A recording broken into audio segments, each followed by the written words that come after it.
जय हिंद दोस्तों, स्वागत है आपका और एक नए वीडियो में और एक नए टॉपिक के साथ। मैं हूं डॉक्टर देवू। मैं हूं राजेश। स्वागत करते हैं हमारे यूट्यूब चैनल। तो चलिए दोस्तों, पहले वीडियो ही स्टार्ट करते हैं। आशा करेंगे पसंद आएगा और पसंद आए तो लाइक और शेयर जरूर से कर दीजिएगा। और चैनल पर पहली बार है सब्सक्राइब नहीं किया तो साथ में सब्सक्राइब भी कर दीजिएगा। चलिए स्टार्ट। इस वक्त की बड़ी खबर आपको बता दें, ओलंपिक में हिंदुस्तान ने खाता खोल दिया है। मनु भाकर ने एयर पिस्टल में ब्रॉन्ज मेडल जीतकर खाता खोल दिया।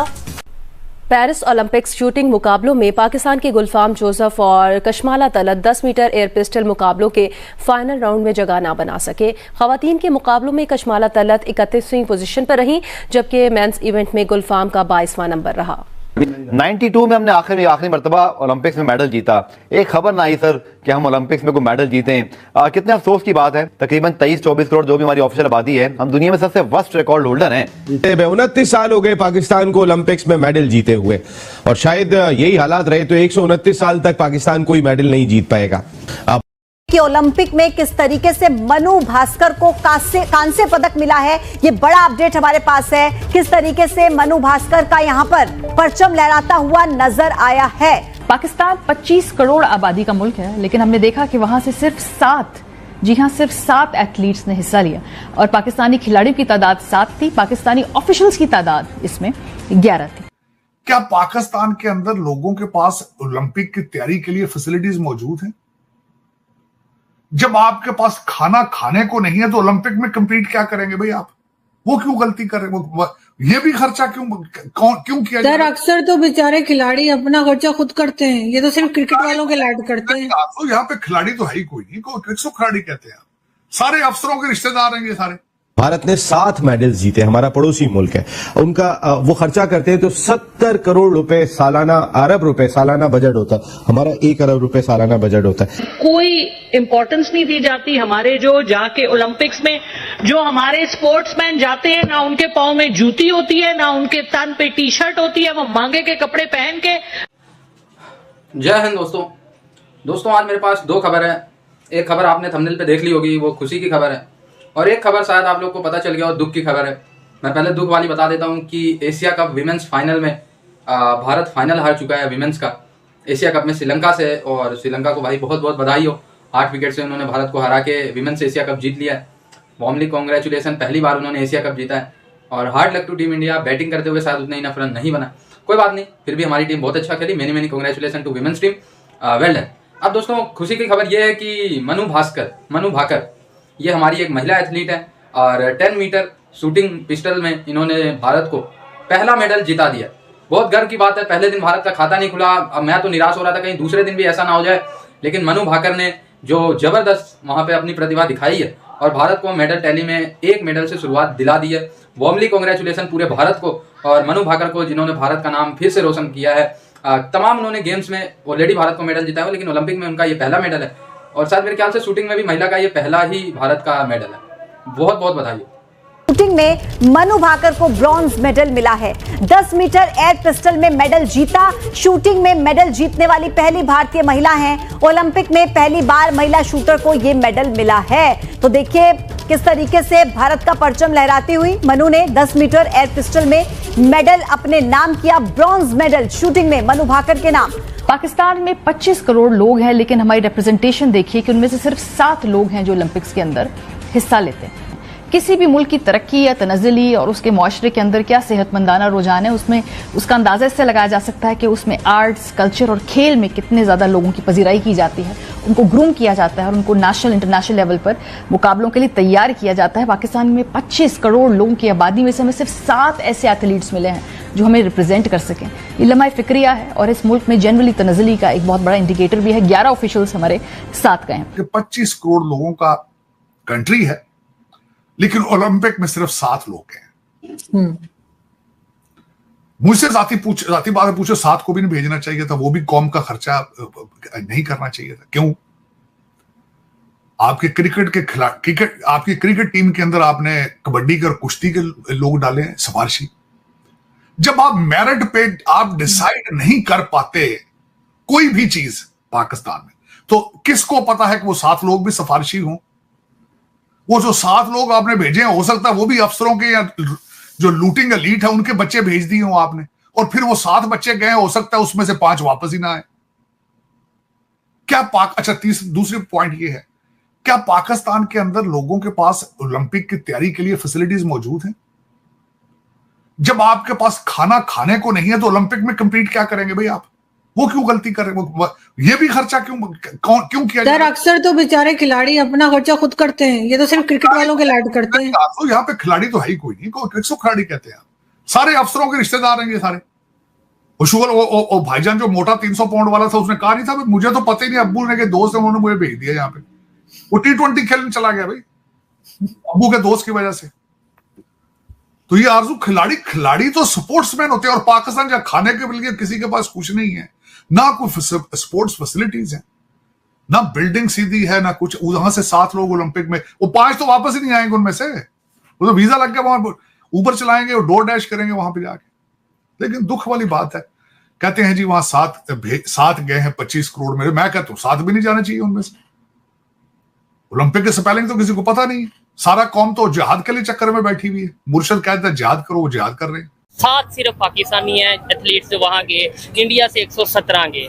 इतना बड़ा जो नंबर्स का फर्क है वो कैसे आया? वो क्या कर रहे हैं अपनी गेम्स के लिए, हम क्या कर रहे हैं? वो क्या कर रहे हैं अपने नौजवान के लिए, और हम क्या कर रहे हैं? देखें, बात यह है कि इंडिया देखा जाए तो पाकिस्तान से बहुत आगे है। किससे उनकी गवर्नमेंट उन पे मेहनत कर रही है, हर चीज में मेहनत की जा रही है। ठीक है, पाकिस्तान में वैसा बिल्कुल निजाम नहीं, ना स्टूडेंट्स के लिए कोई फैसिलिटी है, ना स्पोर्ट्समैन के लिए कोई फैसिलिटी है। ठीक है, तो कोई टैलेंट आगे नहीं आ रहा। जो आ रहा है तो किसी की मर्जी से आ रहा है, कोई किसी की मर्जी से आ रहा है। एक रीजन ये भी बताई जाती है कि उधर आबादी ज्यादा है, इस वजह से शायद वो। आपको लगता है कि सिर्फ यही रीजन है? आबादी तो पाकिस्तान में भी है। अब देखें 22 करोड़ अवाम है, 24 करोड़ अवाम है, उसमें से 11 प्लेयर खेलने जाते हैं। 7 मतलब उधर गए हैं ना। क्रिकेट की बात अगर दूसरी बात करें, 7 प्लेयर जा रहे हैं, ठीक है, तो उनकी बात ही हमसे डबल लगा लें, ट्रिपल लगा लें, 4 गुना लगा लें, 5 गुना लगा लें, फिर भी उस हिसाब से तो 117 जा रहे हैं। बिल्कुल। अच्छा, अगर वो लोग अपनी यूथ को फैसिलिटीज प्रोवाइड कर रहे हैं तो, लेकिन मैं देखता हूँ उनकी यूथ भी अपने कंट्री के साथ लॉयल नजर आती है। क्या हम लोग उस तरीके से अपने कंट्री के लिए कुछ करते नजर आ रहे हैं? चाहे मैं हूँ, चाहे आप हैं, नौजवान। मतलब हम हमेशा कहते हैं गवर्नमेंट करे, हम क्या पाकिस्तान के लिए कर रहे हैं? बिल्कुल ऐसी है। तो अगर वो अपनी अवाम को सपोर्ट कर रहे हैं, अपने मुल्क का नाम बढ़ा रहे हैं, ऑब्वियसली वो अपने मुल्क को स्ट्रॉन्ग कर रहे हैं। ठीक है, तो पाकिस्तान में ऐसी फैसिलिटी नहीं है कि वो अपना मुल्क स्ट्रॉन्ग कर सके।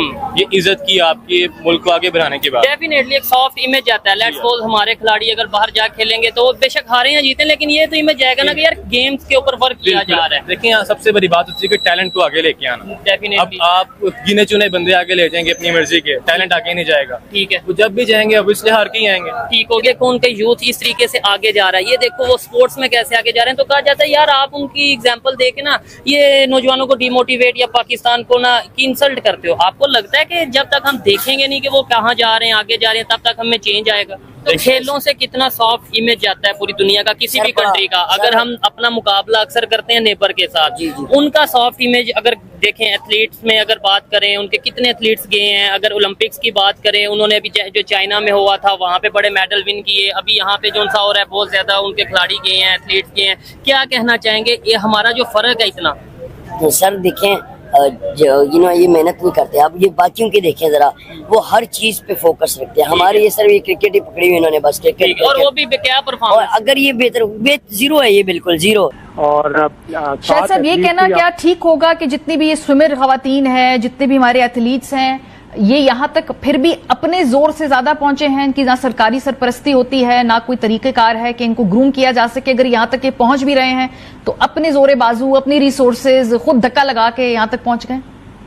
पर्सनल इंटरेस्ट भी लेते हैं एथलीट्स, और ये स्विमर्स वगैरह जैसे अच्छे घरानों से होते हैं। स्विमिंग जरा थोड़ा मुश्किल गेम है, इसके लिए आपको बाहर अगर आप जाएं तो उसकी ट्रेनिंग के लिए भी आपको पैसा चाहिए। आप इस बात की मारी अंदाजा लगा लें हमारी खेलों पर तवज्जो पर और हमारे ओलंपिक्स में तवज्जो पर, कि पाकिस्तान स्पोर्ट्स बोर्ड ने 38 करोड़ रुपए पिछले से पिछले साल गवर्नमेंट को वापस कर दिए कि जी ये अनस्पेंट हमारे खर्च नहीं हो सके। भाई क्यों खर्च नहीं हो सके? आप ये 38 करोड़ रुपए में से 2-3 स्विमर्स को बाहर भेज देते। नदीम अरशद को जो आपने सिर्फ 3 वीक का कोर्स, एक ट्रेनिंग कोर्स करवाया साउथ अफ्रीका में, ट्रेनिंग उनकी साउथ अफ्रीकन कोच के साथ करवाई है, यही आप 6 महीने की करवा देते हैं। जब वो वर्ल्ड एथलेटिक्स चैंपियनशिप में पहली बार सोने का तमगा जीते थे, तो आप 1 साल के लिए उसको पैसे दे देते हैं। तो ये पैसे वापस कर देते हैं, खर्च भी नहीं कर पाते। बहुत शुक्रिया, हमारे साथ शाहिद हाशमी साहब मौजूद थे। पाकिस्तान का जो कंटिजेंट गया है 7 लोगों का, हम उम्मीद करते हैं कि वो अपनी बेहतरीन परफॉर्मेंस दें, अच्छा खेलें और पाकिस्तान को अच्छी तरीके से रिप्रेजेंट करें। लेकिन 25 करोड़ में से सिर्फ 7 लोग एक नाकाफी सैंपल पूल है। क्या पाकिस्तान के अंदर और एथलीट्स नहीं हैं? और एक ऐसा मुआशरा जहाँ पोलराइजेशन है, जहाँ पर नौजवानों के लिए कम तरीक़ेकार तक कम मौके आगे बढ़ने के लिए, उसमें हम अपने रिसोर्सेज अगर स्पोर्ट्स पे नहीं लगा रहे और जो अगर बजट हो। तो दोस्तों, जहां हमें एक तरफ दुखी है मन कि हम एशिया कप फाइनल हार गए श्रीलंका विमेन से, हमारी मेंस टीम ने हालांकि श्रीलंका को हरा के एशिया कप जीता था। दूसरी तरफ यार गम खुशी हो जाता है कि इस गम में कि मनु भाकर ने इतना अच्छा गेम प्ले दिखाया, इतना अच्छा शूटिंग किया कि भारत ब्रॉन्ज मेडल पे पहुंच गया। अच्छा, जिस हिसाब से उन्होंने राउंड मैचेस खेले थे मनु भाकर ने, लग रहा था ये गोल्ड या सिल्वर लेके ही आएंगे, लेकिन कोई नहीं यार, इतना टेंस माहौल होता है, ऊपर से मोरल डाउन हो गया था। कल हमारे कई सारे शूटर्स उस तरीके से सफल नहीं हो पाए थे, उसमें से मनु भाकर, कल हमारे 2 शूटर शायद असफल रहे थे। मनु भाकर को बहुत बहुत बधाई हो कि ऐसे प्रेशर सिचुएशन में भारत को मेडल टैली पे एक दूसरे दिन ही कर दिया। अच्छा, लास्ट टाइम का भारत का रिकॉर्ड था शायद 2000 कब हुआ था, 20 में हुआ था शायद ओलंपिक, तो उसमें भारत 7 मेडल टोटल जीता था। तो भाई एटलीस्ट इस बार डबल डिजिट 10 तो चाहिए यार, 10 मेडल इस बार अगर भारत आ जाता है तो फिर धीरे धीरे यार 10 से 15, 15 से 20, फिर ऐसे ऐसे धीरे धीरे बढ़ता जाता है। लेकिन 7 का रिकॉर्ड तोड़ना बहुत जरूरी है। अगर 7 से नीचे रह गए इस बार तो ये रहेगा कि पिछली बार से कुछ इंप्रूवमेंट नहीं हुई। तो एटलीस्ट हमें 7 मेडल चाहिए और 7 से ज़्यादा चाहिए। तो पहला शुरुआत मनु भाकर ने कर दिया है 10 मीटर एयर पिस्टल में। बहुत बहुत बधाई हो पूरे भारत को, पूरे दुनिया से बधाइयाँ आ रही हैं। आपको पता ही है यार कि भारत अभी तक पूरे हिस्ट्री में 35 मेडल ही जीत पाया है, तो एक एक मेडल हमारे लिए बहुत प्रीसियस है। अब अगर मैं मेडल टैली इस समय देख रहा हूँ तो चाइना के 5 मेडल चाइना जीत चुका है, सब मिला के, गोल्ड सिल्वर ब्रॉन्ज मिला के 5 मेडल चाइना जीत चुका है, 4 शायद जापान जीत चुका है, 5 ऑस्ट्रेलिया जीत चुका है, इसी तरीके से है कुछ, ठीक है। तो यूएसए भी है मेडल में टैली में टॉप 5 में। तो भारत अभी 17वें नंबर पे है एक ब्रॉन्ज जीतने के बाद। खैर अभी बहुत इंप्रूवमेंट चाहिए हमें, लेकिन बहुत बहुत congratulation to Manu Bhaker. Thank you दोस्तों वीडियो को यहाँ तक देखने के लिए। बाकी आपकी क्या राय है दोस्तों इस वीडियो के माध्यम से, आपको हम पूछना चाहेंगे, आप कमेंट बॉक्स में जाकर जरूर लिख दीजिएगा। फिलहाल आपसे विदाई ले रहे, मिलेंगे और एक नई वीडियो में आपके साथ। टिल देन, जय हिंद, जय भारत।